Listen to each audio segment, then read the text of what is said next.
অৱশেষত ওলাই গ'ল বহুত অপেক্ষাৰ পিছত 2025 বৰ্ষৰ হায়াৰ ছেকেণ্ডাৰী পৰীক্ষাৰ ফাইনেল এক্সামৰ ৰুটিন। ইয়াৰ আগৰবাৰ যিখন বাহিৰ হৈছিল সেইখন ৰিয়েল নহয়, সেইখন ফেক আছিল। এতিয়া বহুত ছাত্ৰ ছাত্ৰীৰ প্ৰশ্ন উঠিব পাৰে যে ছাৰ এইখনো ফেক নহয়, ফেক নেকি? এইখন ফেক নহয়, এইখন একেবাৰে ৰিয়েলে হয়। গতিকে এইখন তোমালোকে অলপমান মন দি চাবা আৰু দেখা কোন এক্সাম কোন দিন আছে। ঠিক আছে, তোমালোক বেছি দেৰি নকৰি ভিডিঅ'টো আৰম্ভ কৰি আছোঁ। আৰু ভিডিঅ' আৰম্ভ কৰোঁতে এটা কথাই ক'ম, তোমালোকৰ সময় বেছি দিন নাই, পঢ়াত অলপমান মনোযোগ দিয়া আৰু মোবাইলৰ পৰা দূৰত থাকিবলৈ চেষ্টা কৰা। ঠিক আছে, তো তোমালোকৰ পৰীক্ষা আৰম্ভ হ'ব ফেব্ৰুৱাৰীৰ 13 তাৰিখৰ পৰা। মই তোমালোকক কৈছোঁ আগৰ এটা ভিডিঅ'ত যে ফেব্ৰুৱাৰীৰ ফাৰ্ষ্ট উইকতে তোমালোকৰ পৰীক্ষা হ'ব। গতিকে তোমালোকৰ পৰীক্ষা 13 তাৰিখৰ পৰা আৰম্ভ হ'ব। মৰ্ণিং শ্বিফ্টত নাই, তোমালোকৰ আফটাৰনুন শ্বিফ্টত হ'ব। ঠিক আছে, অৰ্থাৎ ভাটিবেলা হ'ব। তো তোমালোকৰ ফাৰ্ষ্ট দিনা কি আছে? ইংলিছ আছে। ইংলিছটো যিটো কঠিন ছাবজেক্ট, সেইকাৰণে ইংলিছটোৱে ফাৰ্ষ্ট এক্সাম তোমালোকৰ। তাৰপিছত ফেব্ৰুৱাৰীৰ 14 তাৰিখে মিউজিক গ্ৰুপ বি। তাৰপিছত এটা মৰ্ণিং শ্বিফ্টত, তাৰপিছত আফটাৰনুন শ্বিফ্টত আছে ভকেশ্যনেল পেপাৰ 1। এইটো মই নাজানো ভকেশ্যনেলৰ কিবা। তাৰপিছত ফেব্ৰুৱাৰীৰ 15 তাৰিখে আছে সদস্য অধ্যয়ন। তাৰপিছত ফেব্ৰুৱাৰীৰ 17 তাৰিখে আছে ফিজিক্স, এডুকেশ্যন, এইবোৰ যিকেইটাৰ ছাবজেক্ট আছে সেইটো আছে। তাৰপিছত 21 তাৰিখে আছে chemistry, business studies, political science. আৰ্টছৰ এটা আছে, ছায়েন্সৰ এটা আছে, আৰু বিজনেছ ষ্টাডিজ এইটো ছায়েন্সৰে আৰ্টছৰে হয়। তাৰপিছত 22 তাৰিখে আছে মিউজিক গ্ৰুপ চি।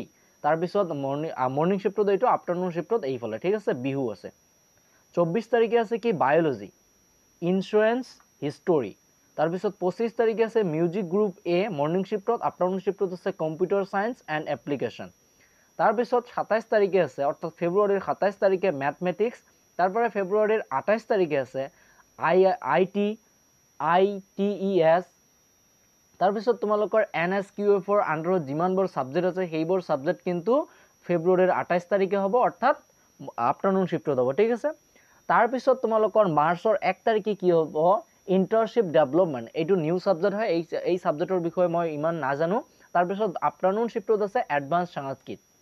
তাৰপিছত মাৰ্চৰ 3 তাৰিখে আছে কি মডাৰ্ণ ইণ্ডিয়ান লেংগুৱেজ। এই ক্ষেত্ৰতে তোমালোকে বহুত ছাত্ৰ ছাত্ৰী ভুল কৰি থাকা। মডাৰ্ণ ইণ্ডিয়ান লেংগুৱেজ মানে কি? তোমালোকৰ অসমীয়া পৰীক্ষা। অসমীয়া পৰীক্ষাক মডাৰ্ণ ইণ্ডিয়ান লেংগুৱেজ বুলি ইয়াত কৈছে। ঠিক আছে, মডাৰ্ণ ইণ্ডিয়ান লেংগুৱেজ এইটো মাষ্ট বি সকলোৰে কম্পালচৰি।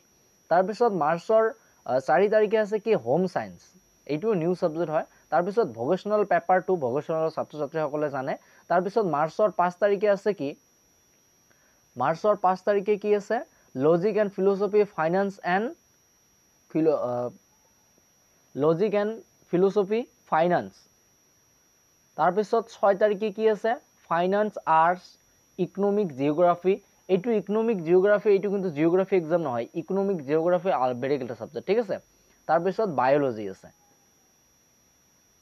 তাৰপিছত মাৰ্চৰ 7 তাৰিখে কি আছে? Business, mathematics and studies. ইয়াত আহিব তোমালোকৰ জিঅ'গ্ৰাফি, জিঅ'লজি।